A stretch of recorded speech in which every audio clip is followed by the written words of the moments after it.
ఆదివాసీ యువతి ఆసుపత్రిలో మరణిస్తే పోస్టుమార్టం చేయకుండా మృతదేహాన్ని ఎలా బయటకు తెస్తారని ఆదివాసీ హక్కుల పోరాట సమితి తుడుందెబ్బ నాయకులు ఆసిఫాబాద్ ప్రభుత్వ ఆసుపత్రి రోడ్డుపై బైఠాయించి రాస్తారోకో ధర్నా చేపట్టారు.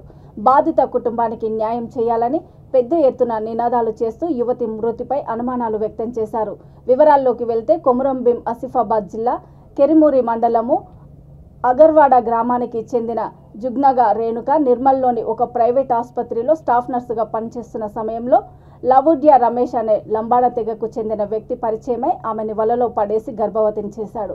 ప్రభుత్వ ఆసుపత్రికి తీసుకువెళ్లగా ఆమె రక్తహీనతతో చనిపోవడంతో మృతదేహాన్ని ఆమె కుటుంబ సభ్యులకు కాకుండా కెరమెరే సమీపంలో అప్పజెప్పడము పలు అనుమానాలకు దారితీస్తోందని ఆదివాసీ నాయకులు ఆరోపించారు. ఈ విషయమై సమగ్ర విచారణ జరిపి బాధిత కుటుంబానికి నష్టపరిహారం ఇవ్వాలని ఆదివాసీ హక్కుల పోరాట సమితి తుడుందెబ్బ జిల్లా అధ్యక్షుడు కోట్నాక విజయ్ కుమార్, జిల్లా ఉపాధ్యక్షుడు కోవా విజయ్ కుమార్ తదితరులు డిమాండ్ చేశారు.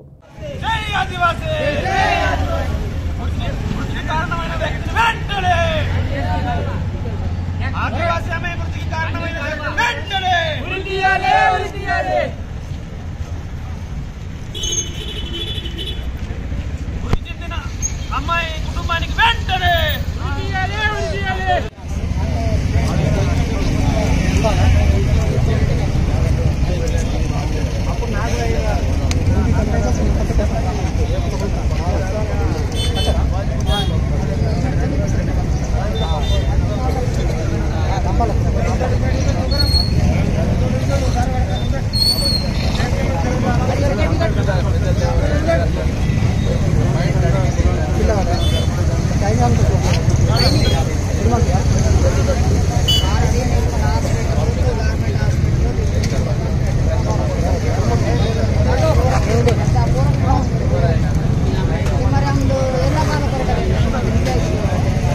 చేయాలి చేయాలి చేయాలి చేయాలి.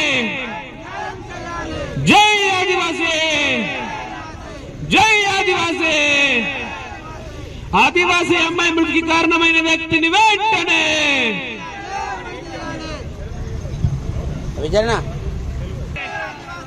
జై ఆదివాసీ, జై ఆదివాసీ. ఆదివాసీ అమ్మాయి మృతికి కారణమైన వ్యక్తిని వెంటనే, ఆదివాసీ అమ్మాయి మృతికి కారణమైన వ్యక్తిని వెంటనే. We want, we want, we want, we want, we want. చేయాలి చేయాలి చేయాలి చేయాలి చేయాలి చేయాలి. జై ఆదివాసీ, జై ఆదివాసీ.